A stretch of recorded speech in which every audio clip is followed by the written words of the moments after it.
اعوذ باللہ من الشیطان الرجیم بسم اللہ الرحمن الرحیم یسألونک عن الاہلہ۔ اے نبی صلی اللہ علیہ وسلم، وہ آپ سے نئے چاندوں کے گھٹنے اور بڑھنے کے بارے میں سوال کرتے ہیں۔ قل، آپ فرما دیجئے، ہی مواقیت للناس والحج، کہ یہ لوگوں کی معاملات اور حج کے اوقات کے تعین کا ذریعہ ہیں۔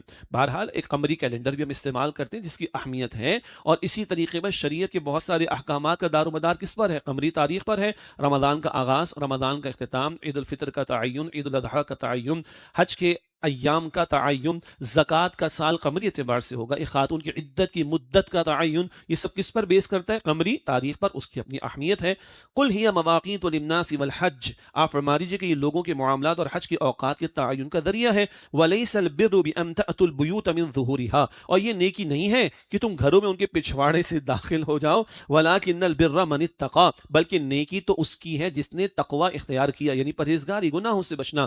واتوا البیوت من ابوابها، اور گھروں میں ان کے دروازوں سے آیا کرو۔ واتقوا اللہ لعلکم تفلحون، اور اللہ تعالیٰ کی نافرمانی سے ڈرو تاکہ تم فلاح پا سکو۔ ایک فضول کی رسم تھی عربوں کے ہاں، حج کا احرام باندھ لیا، عمرے کا احرام باندھ لیا، گھر سے نکل آئے، اور یاد آ گیا بھائی آج کل کا دور کا پاسپورٹ تو گھر ہی بھول گیا بھائی، ہاں ویزا کی شیٹ، وہ چلا آج کل اسمارٹ فون بھی ہے، لیکن فلاں چیز گھر پہ بھول گئے، کیش گھر پہ بھول گئے، او ہو چلو بھائی واپس گھر چلو۔ اب واپس گھر کیسے جا رہے ہیں؟ پیچھے سے دیوار پھلانگ کر آ رہے ہیں۔ کیوں بھائی؟ اب سامنے سے نہیں جا سکتے بھائی، ہم تو احرام باندھ کر نکل گئے، اب تو بڑا تقدس کا معاملہ، بس کچھ اور اوٹ پٹانگ حرکت کرنا، یہی ان کے دماغ میں آتا تھا۔ عجیب لگ رہا ہے نا آپ کو؟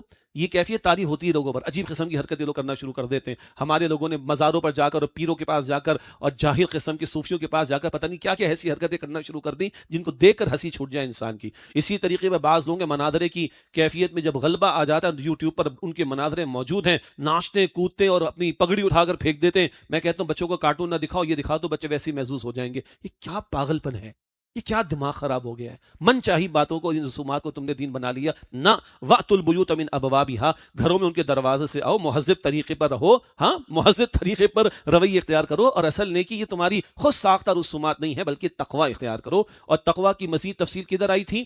آیت البر میں نیکی کی حقیقت میں بھی بات آئی، جہاں نیکی کا جامع تصور ہمارے سامنے آیا تھا، البقرہ آیت 177۔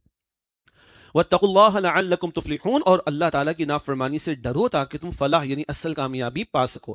وقاتلوا فی سبیل اللہ الذین یقاتلونکم ولا تعتدوا، اور اللہ کی راہ میں ان سے لڑو جو تم سے لڑتے ہیں، اور زیادتی نہ کرنا۔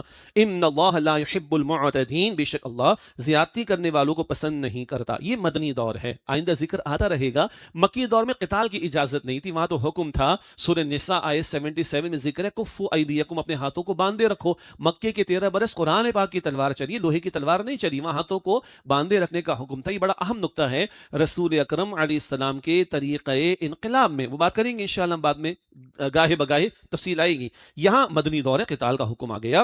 ہاں فرمایا کہ کن سے؟ جنہوں نے تم سے جنگ کی ہے، ولا تعتدوا، اور ان سے زیادتی نہ کرنا۔ ان اللہ لا يحب المعتدین، بے شک اللہ زیادتی کرنے والوں کو پسند نہیں کرتا۔ بدلہ لینے کی بھی اجازت ہے، قتال کی بھی شرائط کے ساتھ اجازت بلکہ حکم ہے، لیکن زیادتی کرنے کی اجازت میدان قتال میں بھی نہیں ہے۔ قتل کیا تو قتل کیا حربی کافر کو، لیکن لاش کی بے حرمتی کرنا ہمارے دین نے اس سے روکا ہے۔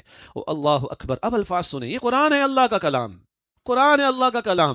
لوگ کبھی دین کی بات کرنے والوں کو کہہ دیتے جناب ایکسٹریمسٹ ہو گئے، یا جنگ کی باتیں کرتے ہیں، اس طرح کی باتیں کرتے ہیں۔ ذرا ان کی باتوں کو چھوڑو، اللہ کی بات کو تو سنو، کیا کہہ رہے قرآن پاک؟ وَاقْتُلُوهُمْ حَيْثُ ثَقِفْتُمُوهُمْ، اور ان کافروں کو قتل کرو جہاں کہیں بھی تم انہیں پاؤ۔ وَأَخْرِجُوهُمْ مِنْ حَيْثُ أَخْرَجُوكُمْ، اور انہیں وہاں سے نکالو جہاں سے انہوں نے تمہیں نکالا ہے۔ وَالْفِتْنَةُ أَشَدُّ مِنَ الْقَتْلِ، اور فتنہ انگیزی تو قتل سے بھی زیادہ سخت برائی ہے۔ قتل بری بات ہے، یعنی قتل و غارت گری بری بات ہے، جنگ کرنا کوئی اچھی بات بہرحال نہیں ہے، مگر ذرا دیکھو تمہارے سامنے کون ہیں جنہوں نے 13 برس تم پر زندگی اجیرن کیے رکھی، اللہ کے گھر کے دروازے تم پر بند کر دیے، اللہ کے گھر میں 360 بتوں کی گندگی لا کر رکھ دی، جنہیں ظلم کا بازار گرم کر رکھا ہے، اور جنہوں نے تمہیں تمہارے گھروں سے نکالا ہے، اور فتنہ برپا کیا۔ فتنہ کیا ہے؟ فتنہ آزمائش کو بھی کہتے ہیں۔ فتنے کا لفظ اور معنی میں بھی آیا قرآن پاک میں۔ فتنہ وہ حالات بھی ہیں کہ جب اللہ کی کامل بندگی ممکن نہ ہو، ظالم نظام کا جبر ہو، ظالموں کا جبر ہو، جس کی وجہ سے اللہ کی اطاعت کامل طور پر ممکن نہ ہو، یہ حالات بھی فتنہ ہیں۔ اس جبر کا خاتمہ ہو، اس ظلم کا خاتمہ ہو، ظالموں کی بے کنی کی جائے، تاکہ جو آزاد مرضی سے اسلام قبول کر کے عمل کرنا چاہے اس کے لیے رکاوٹ نہ رہے۔ اس فتنے کی حالت کو بدلنے کے لیے اگر جنگ بھی کرنا پڑے تو اللہ تعالیٰ نے اس کا حکم عطا کیا ہے۔ فتنہ برپا کرنے والے جنگ کر رہے ہیں، لاشوں کے لاشیں ان کے ڈھیر لگا رہے ہیں، تو اس فتنے کے خاتمے کے لیے ہمارے رب نے پروٹوکولز کے ساتھ یعنی آداب کے ساتھ ہمیں جنگ کی تعلیم دی ہے۔ اور اگر ڈنکے کی چوٹ پر ظالم ظلم کرتا ہے تو ظالم کا ہاتھ روکنے کے لیے قتال کے حکم کا بیان بھی ہمیں ڈنکے کی چوٹ پر کرنا چاہیے۔ وَلَا تُقَاتِلُهُمْ عِنْدَ الْمَسْجِدِ الْحَرَامِ حَتَّى يُقَاتِلُوكُمْ فِيهِ، اور مسجد حرام کے قریب ان سے نہ لڑو یہاں تک کہ وہ خود تم سے وہاں لڑے۔ مسجد حرام کا تقدس ہے، ادب ہے، احترام ہے، اس کی شان ہے، اس کی عظمت ہے، تو یہ مقام کی عظمت کا ذکر ہے اور اس کے محترم ہونے کا ذکر ہے۔ اور ہاں وَلَا تُقَاتِلُوهُمْ عِنْدَ الْمَسْجِدِ الْحَرَامِ حَتَّى يُقَاتِلُوكُمْ فِيهِ، اور مسجد حرام کے قریب ان سے نہ لڑو یہاں تک کہ وہ خود تم سے وہاں لڑے۔ فَإِنْ قَاتَلُوكُمْ، پھر اگر وہ تم سے وہاں بھی لڑے، فَقْتُلُوهُمْ، تو تم بھی انہیں قتل کرو۔ كَذَلِكَ جَزَاءُ الْكَافِرِينَ، کافروں کی یہی سزا ہے۔ فَإِنِ انْتَهَوْا فَإِنَّ اللَّهَ غَفُورٌ رَحِيمٌ، پس اگر وہ باز آ جائیں تو بے شک اللہ بڑا ہی بخشنے والا، نہایت رحم فرمانے والا ہے۔ سبحان اللہ، اللہ کی قسم، اس قدر اللہ کے کلام میں توازن ہے۔ ہم تو ذرا جذبات میں ہیں، جذبات ٹھنڈے نہیں پڑتے۔ اللہ سبحانہ وتعالیٰ ایسی کیفیات سے بالکل پاک ہے۔ شدید باتیں بھی آ گئیں، فَإِنِ انْتَهُوا، باز آ جائیں، فَإِنَّ اللَّهَ غَفُورٌ رَحِيمٌ، اللہ بخشنے والا، رحم فرمانے والا۔ وَقَاتِلُوهُمْ حَتَّى لَا تَكُونَ فِتْنَةٌ، اور ان سے لڑتے رہو یہاں تک کہ فتنہ باقی نہ رہے۔ وَيَكُونَ الدِّينُ لِلَّهِ، اور دین صرف اللہ ہی کا ہو جائے۔ اللہ دین کیا ہے؟ سسٹم آف لائف، نظام زندگی اللہ کا ہو جائے گا۔ سوورن اللہ کو مانا جائے، مطاع حقیقی اللہ کو مانا جائے، سب سے ٹاپ پر اطاعت اوبیڈینس اللہ کی ہو جائے۔ قتال کا بڑا مقصد اللہ کے کلمے کی سربلندی، ظلم کا خاتمہ، عدل کا نفاذ، غیروں کا دین، غیروں کا نظام، غیروں کا سسٹم نہیں۔ وَرَأَيْتَ النَّاسَ يَدْخُلُونَ فِي دِينِ اللَّهِ أَفْوَاجًا، دین اللہ کا ہو جائے، یہ قتال کا بڑا مقصد ہے۔ میں دوبارہ عرض کر رہا ہوں کہ اگر ظالم آج ظلم کر کے لوگوں کو گھروں سے نکالتے ہیں، شہید کرتے ہیں، برباد کرتے ہیں، تباہ کرتے ہیں بستیوں کو، اگر ان ظالموں کو چھوٹ دنیا والوں نے دے رکھی ہے تو دنیا کے رب نے مسلمانوں کو حکم دیا ہے کہ ظلم کے خاتمے کے لیے جنگ کریں۔ مسلمانوں کو حکم دیا ظلم کے خاتمے کے لیے، عدل کے نفاذ کے لیے، مظلوم کی داد رسی کے لیے، اور اللہ کے کلمے کی سربلندی کے لیے۔ یہ قتال مقاصد کے ساتھ ہے، جنگ محض برائے جنگ نہیں، مقاصد کے ساتھ ہے۔ وَقَاتِلُوهُمْ حَتَّى لَا تَكُونَ فِتْنَةٌ وَيَكُونَ الدِّينُ لِلَّهِ، اور ان سے لڑتے رہو یہاں تک کہ فتنہ باقی نہ رہے اور دین صرف اللہ ہی کا ہو جائے۔ فَإِنِ انْتَهَوْا، بس اگر باز آ جائیں، سبحان اللہ، پھر دیکھیے توازن اللہ کے کلام کا، پھر اگر وہ باز آ جائیں، فَلَا عُدْوَانَ إِلَّا عَلَى الظَّالِمِينَ، تو ظالموں کے سوا کسی پر کوئی سختی روا نہیں ہے۔ توبہ طائب کر لیں، جاں بخشی ہو جائے گی۔ یہ موضوع آئندہ بھی سورہ توبہ میں مزید آئے گا انشاءاللہ۔ اب پہلے حرمت تھی مسجد حرام کی، مقام کی حرمت تھی، اب اوقات کی حرمت آ رہی ہے، حرمت والے مہینوں کا تذکرہ آ رہا ہے۔ الشہر الحرام بالشہر الحرام والحرمات قصاص، حرمت والے مہینے کا بدلہ حرمت والا مہینہ ہی ہے، اور تمام حرمتوں کا بھی بدلہ ہے۔ حرمت والے مہینوں کی حرمت کو برقرار رکھنے کا حکم دیا گیا ہے، البتہ ادھر کافر زیادتی کرے تو بدلہ لینے کی بھی اجازت دی گئی ہے۔ فرمایا فمن اعتدى علیکم فاعتدوا علیہ بمثل ما اعتدى علیکم، پھر جو تم پر زیادتی کرے تو تم بھی اسے اسی طرح سے بدلہ لو جیسا کہ اس نے تم پر زیادتی کی ہے، اتنا لوگے جتنا زیادتی کی ہے۔ ہاں، تم زیادتی پر نہ آنا، تمہارا اخلاقی برتری کا معاملہ رہے، سنیے، تم زیادتی پر نہ آنا، تمہارا اخلاقی برتری کا معاملہ برقرار رہے۔ واتقوا اللہ، اور اللہ کا تقوی اختیار کرو، اللہ سے ڈرو۔ واعلموا ان اللہ مع المتقین، بے شک اللہ متقین کے ساتھ ہے۔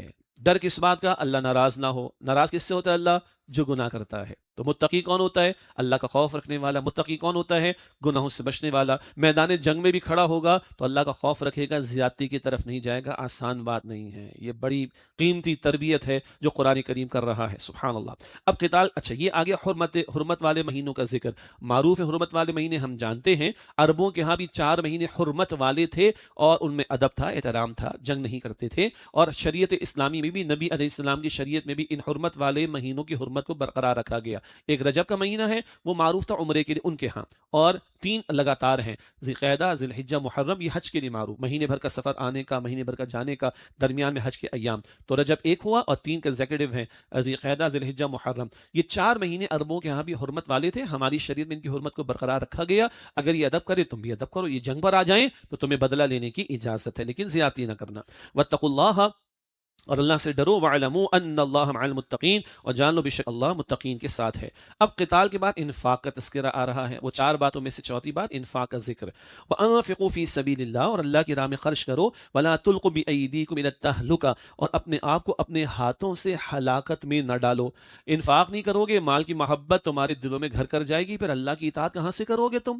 مال کی محبت ایسی گھر کر جائے گی، مال کا بت بنا کے اس کی پوجا پاٹ کرو گے۔ حدیث ہے بخاری شریف میں، تعیس عبد الدینار وعبد الدرہم، ہلاک ہو گیا درہم کا بندہ اور دینار کا بندہ۔ اللہ اکبر، بندہ کس کا بننا ہے؟ اللہ کا۔ مال خرچ نہیں کرو گے، مال کی محبت کا بت بنے گا، اس کی سیوا کرو گے، پوجا پاٹ کرو گے، شرک میں مبتلا ہو جاؤ گے۔ اور اجتماعی سطح پر کیا ہے؟ اللہ کے دین کی دعوت کے لیے خرچ نہیں کرو گے، اللہ کے دین کے قیام کی جد و جہد کے لیے خرچ نہیں کرو گے، اللہ کے دین کے نفاذ کے لیے محنت نہیں کرو گے، خرچ نہیں کرو گے، تو باطل غالب ہوگا نا۔ باطل جب غالب ہوگا تمہارا عقیدہ بھی بچے گا، تمہارا ایمان بچے گا، تو نجات تو پھر گھاٹے میں پڑ جاؤ گے تم لوگ۔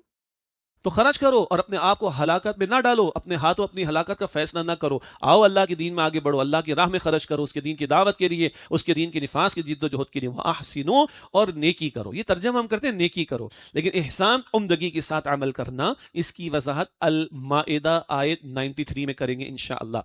وَأَحْسِنُوا، اور عمدگی کے ساتھ خیر کا عمل کرو۔ إِنَّ اللَّهَ يُحِبُّ الْمُحْسِنِينَ، بے شک اللہ محسنین کو پسند فرماتا ہے، عمدگی کے ساتھ عمل کرنے والوں کو پسند فرماتا ہے۔ وَأَتِمُّوا الْحَجَّ وَالْعُمْرَةَ لِلَّهِ، اور حج اور عمرہ پورا کرو اللہ کی رضا کے لیے، ٹھیک ہے؟ حاجی صاحب کہلوانے کے لیے نہیں۔ بڑا شوق ہوتا ہے حاجی صاحب حاجی صاحب حاجی صاحب کہلوانے کا، حج مبارک، شادی مبارک کی طرح حج مبارک، کبھی نماز مبارک کا لگوایا، کبھی روزہ مبارک کا لگوایا، بھائی کائے کو حج مبارک؟ اللہ تعالیٰ حج کی سعادت عطا کرے، توفیق عطا فرمائے، لیکن بھائی اخلاص سے نیت، اللہ کے خاطر حج اور عمرہ۔ وَأَتِمُّوا الْحَجَّ وَالْعُمْرَةَ لِلَّهِ، اور حج اور عمرہ پورا کرو اللہ کی رضا کے لیے۔ اللہ ہم سب کو ہمارے اعمال میں اخلاص عطا فرمائے۔ اب کچھ مسائل کا بیان ہے۔ فَإِنْ أُحْصِرْتُمْ، پھر اگر تم روک لیے جاؤ، کوئی دشمن راستے میں اس نے تمہیں روک لیا، کوئی اور مسئلہ پیش آ گیا، فَمَسْتَيْسَرَ مِنَ الْهَدْيِ، پھر جو بھی قربانی میں سے میسر ہو پیش کر دو۔ اچھا ذہن میں رکھے، حج کے لیے بندہ گیا ہوگا، عمرے کے لیے تو حالت احرام میں ہوگا، اس کو ذہن میں رکھے۔ اب راستے میں روک دیے جاؤ، اس کے پس منظر میں واقعات بھی ہیں، تفصیل میں نہیں جا رہے۔ فَمَسْتَيْسَرَ مِنَ الْهَدْيِ، تو پھر جو بھی قربانی میں سے میسر ہو پیش کر دو۔ وَلَا تَحْلِقُوا رُؤُوسَكُمْ، اور اپنے سر نہ منڈاؤ، کیونکہ قربانی سے پہلے احرام نہیں کھولا جا سکتا۔ وَلَا تَحْلِقُوا رُؤُوسَكُمْ، اور اپنے سر نہ منڈاؤ، حَتَّى يَبْلُغَ الْهَدْيُ مَحِلَّهُ، یہاں تک کہ قربانی کا جانور اپنے مقام پر پہنچ جائے۔ اس میں فقہا کے ہاں تفصیل ہے۔ احناف کے ہاں فقہ حنفی میں رائے کیا ہے؟ اپنے مقام سے مراد حدود حرم، یہ جانور کہاں ذبح ہوگا؟ حدود حرم میں۔ دیگر فقہا کی رائے اس کے برعکس ہے، اور ہم نے یہاں بیٹھ کے ڈیسائیڈ نہیں کرنا، وہ فقہا کی آراء کو تفاسیر میں پڑھ لیجئے گا انشاءاللہ تعالی۔ آگے چلے جی، یہ مسائل اب کم ہی پیش آتے ہیں، لیکن قرآن پاک میں ہے تو ذکر تو کر رہے۔ وَلَا تَحْلِقُوا رُؤُوسَكُمْ، اور اپنے سر نہ منڈاؤ، حتیٰ یبلغ الہدی محلہ، یہاں تک کہ قربانی کا جانور اپنے مقام پر پہنچ جائے۔ فمن کان منکم مریضا او بہ اذی من رأسہ، پھر اگر تم میں سے کوئی بیمار ہو یا اسے سر میں کچھ تکلیف ہو اور وہ سر منڈوا لے، ففدیۃ من صیام او صدقۃ او نسک، تو پھر اس کا فدیہ ہوگا روزے رکھنا یا صدقہ دینا، او نسک، یا پھر قربانی کرنا۔ یعنی وہ قربانی کے جانور کے ذبح ہونے سے پہلے اگر سر منڈوانے کا مسئلہ پیش آ جائے، بیماری یا سر میں تکلیف کی وجہ سے، تو فدیہ دینا ہوگا۔ کیا فدیہ ہے؟ روزے رکھنا یا صدقہ دینا، قربانی کرنا۔ بھائی کتنے روزے، کتنا صدقہ، کتنی قربانی؟ قرآن پاک نہیں بتا رہا، کون بتائیں گے؟ صاحب قرآن صلی اللہ علیہ وسلم بتائیں گے۔ اور اللہ کے پیارے رسول علیہ السلام نے فرمایا کہ روزے 3، یا مسکین کو کھلانا کتنا؟ 6 مسکینوں کو کھانا کھلانا، ٹھیک ہے؟ یا قربانی یعنی ایک بکری یا بکرا ذبح کرنا۔ یہ تفصیل حضور نے بتائی صلی اللہ علیہ وسلم۔ فَإِذَا أَمِنْتُمْ، پھر جب تم حالت امن میں ہو، فَمَنْ تَمَتَّعَ بِالْعُمْرَةِ إِلَى الْحَجِّ، تو جو عمرے کو حج کے ساتھ ملانے کا فائدہ اٹھانا چاہے۔ تمتع کا لفظ تو ذہن میں ہوگا نا، حج تمتع، حج کی اقسام ہے نا، ایک ہی سفر میں حج اور عمرے کو ملا لیا جاتا ہے۔ مسائل اپنی جگہ پر ہیں، اس کا ذکر ہے، عام حالات کا ذکر ہے۔ فَمَنْ تَمَتَّعَ بِالْعُمْرَةِ إِلَى الْحَجِّ، تو جو عمرے کو حج کے ساتھ ملانے کا فائدہ اٹھانا چاہے، یعنی ہمارے محاورے کہیں گے ایک ٹکٹ میں 2 مزے لینا، ایک سفر میں حج کو عمرے کو جمع کرنا، جو یہ کرے، فَمَسْتَيْسَرَ مِنَ الْهَدْيِ، تو جو قربانی اسے میسر ہو پیش کرے، یہ واجب ہے۔ اور اس کو کہتے ہیں نا کہ اللہ کا شکرانہ ادا کرنا ہے کہ اللہ کی توفیق سے ایک سفر میں دونوں کو ہم نے جمع کر لیا۔ یہ قران والوں کے لیے بھی ہے اور تمتع والوں کے لیے بھی۔ اب قران کیا ہوتا ہے؟ عمرہ ادا کیا، احرام نہیں کھولا، احرام چلتا رہے گا، حج کے بعد کھولے گا، مشقت زیادہ ہے۔ اور تمتع کیا ہوتا ہے؟ عمرہ ادا کیا، اس کے بعد احرام کھول دیا، پھر حج کے ایام میں دوبارہ احرام باندھا۔ مزید تفصیلات کتابوں میں دیکھی جائیں گی، تفاصیر میں انشاءاللہ۔ فمستیسر من الہدی، یہ تمتع والوں کے لیے بھی اور قران والوں کے لیے بھی، کہ جو قربانی اسے میسر ہو پیش کرے۔ فمن لم یجد فصیام ثلاثه ایام فی الحج، پھر جو قربانی کی حیثیت نہ رکھتا ہو، ایک جانور پیش کرنا ہوگا، یہ بڑے جانور کا ایک حصہ، جیسے کہ اونٹ کے حصے ہوتے ایک حصہ، اور آگے فرمایا فمن لم یجد فصیام ثلاثه ایام فی الحج، پھر جو قربانی کی حیثیت نہ رکھتا ہو تو وہ حج کے دنوں میں 3 روزے رکھے۔ مراد یہ لی گئی کہ عرفہ کے دن سے پہلے عرفہ کا دن کا روزہ حاجیوں کو منع ہے، انہوں نے تو عرفات میں کھڑا ہونا ہوتا ہے، اللہ ہمیں وہاں کی بھی سعادت عطا فرمائے۔ فرمایا فصیام ثلاثه ایام فی الحج، تو وہ حج کے دنوں میں 3 روزے رکھے عرفہ سے پہلے۔ وسبعۃ اذا رجعتم، اور 7 روزے جب تم گھر واپس آؤ۔ کتنے ہو گئے بھائی؟ 10 ہو گئے۔ اللہ تعالیٰ بھی فرما رہے آگے، اللہ ہم سب کی بات کو کنفرم فرما رہے ہیں۔ فرمایا کہ تلک عشرۃ کاملہ، یہ پورے 10 روزے ہوئے۔ قربانی میسر نہ ہو تو کیا کر لو گے؟ اب تم 3 روزے رکھو گے وہاں اور 7 رکھو گے گھر آنے کے بعد، یہ 10 روزے تم نے رکھ لیے۔ فرمایا کہ ذالک لمن لم یکن اہل حاضر المسجد الحرام، یہ رعایت اس کے لیے ہے جس کے گھر والے مسجد حرام کے قریب نہ رہتے ہوں۔ اس کو کہتے ہیں آفاقی، دور سے آنے والا۔ وہاں رہنے والا تو حج کے موقع پہ افراد کرتا ہے، کیا مطلب؟ صرف حج کا احرام وہ باندھتا ہے، وہاں کے رہنے والے۔ یہ دور سے آنے والوں کے بارے میں تھا، تو ان کے لیے کہ 3 روزے ادھر، 10 واپس آ کر۔ ذالک لمن لم یکن اہل حاضر المسجد الحرام، یہ رعایت اس کے لیے جس کے گھر والے مسجد حرام کے قریب نہ رہتے ہوں۔ واتقوا اللہ، اور اللہ کا تقوی اختیار کرو۔ واعلموا ان اللہ شدید العقاب، اور جان لو بے شک اللہ بہت سخت سزا دینے والا ہے۔ ان احکام میں اگر تم کوتاہی کرو گے، نافرمانی کرو گے، تو اللہ کا عذاب بڑا سخت ہے۔